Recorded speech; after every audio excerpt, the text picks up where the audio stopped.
name is Mistress Ana, and before I get started with my introduction, I'd like to start by saying thank you to LTJ for his efforts in throwing light on the community and giving myself and this esteemed panel a chance to have great discourse on how we can better our community and find solutions that work for all its very different facets. So thank you, LTJ, for this.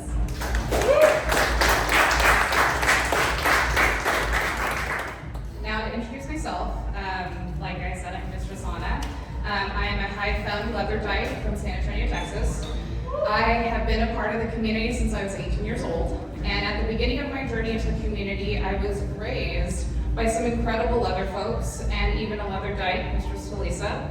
I was raised by the leather principle of THIRD, which stands for THIRD. It means trust, honesty, integrity, respect, and discipline. However, I have changed the D to mean for myself duty to the community. In my duty to the community, I worked in the past as the marketing coordinator for Northwest Leather Celebration, located out of Sacramento, California.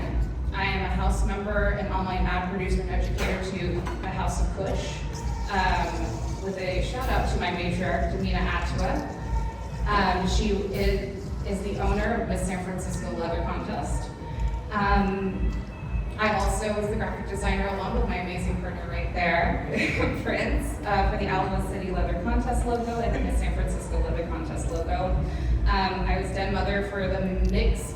and Mr. Texas contest system out of Boston Kink Weekend. And as of most recently, I became the co-producer and marketing coordinator for Dyke Dungeon Takeover.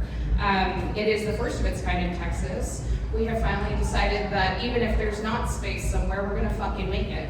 Damn right, yeah. So, and yes, I did go off script for that. I am also the co-creator and founder of the Hookup Box with Dr. Siren, where we have condoms, lube, dental dams, Narcan available at the Heat and the Eagle here. I will be restocking later. One of the few things I'd like to talk about today are what we can start to do to rally as a community for a cause. And by doing so, I'd like to talk a little bit about dyke history during the AIDS epidemic. So as I previously mentioned, myself and Dr. Siren created the Hookup Box. This was inspired by a leather dyke named Stormy, who was previously located in Dallas, Texas, where they were the #1 distributor of Narcan and condoms in their community.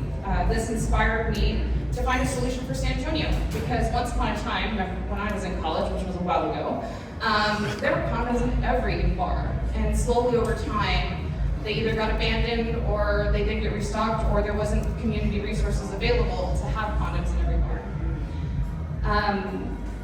With the ever-evolving landscape of the world and the community and the potential future of limited resources, my one thing that I can control is keeping my friends and my community alive. Where PrEP and PEP may be threatened in the very near future, Dr. Siren and I wanted to start getting condoms back in the hands of those who could use them. Some of us here remember the time before PrEP where condoms were the only option, and before that, even further back, was the AIDS epidemic. Dykes, lesbians, and the like played a pivotal role in the AIDS epidemic. Stated by Sir Daddy Don, this is their story as they lived in Seattle during this time, and I'm going to give a direct quote from a speech that they gave not too long ago that really hit home for me because I wasn't around during the 80s, but I very much appreciate the dyke history, so I'm going to go ahead and start that quote right now. The mid to late 80s and remembering the overwhelming plague that was eradicating so many of our community members, how did and has the AIDS epidemic affected the leather community as a whole? I was but one of thousands of dykes and lesbians across the country carrying a phone list, keys, a pager, ready to sweep in and save beds for others, foods to pass along to those in need, grab sex toys so parents wouldn't find them, often all before the medical examiner arrived. The thousands lost from that generation certainly left behind a huge impact and a huge legacy, if nothing more than from their absence. That time period showed us what we must stand together. Men, women, non-binary, heterosexual, bisexual, pansexual, trans, kinksters, vanillas, players, we're all in this community. She also texted me later today that at one point she had a list with over 2,350 funerals and memorial services in a year and a half. There were 8 people living together, and only 2 of them had jobs who supported the rest, who were busy taking care of getting people to appointments, cleaning up after them, visiting with them. So many of those people were sick, scared, dying, and alone. She said, we had such little accurate information at the time, but we just knew that we could not walk away. Dyke history in 2025 is starting to become forgotten, but like so many Dykes who came before me, I will always be here to protect this community and not walk away.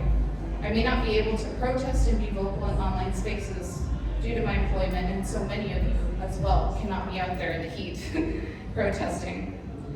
But I think one of the most radical things we can do right now is find ways to rebel by being visible, because visibility saves lives. Somewhere out there is some little gay kid who just saw you walk by and thought, maybe one day I'll get to live to be that age and it's gonna be safe and okay for me to be around.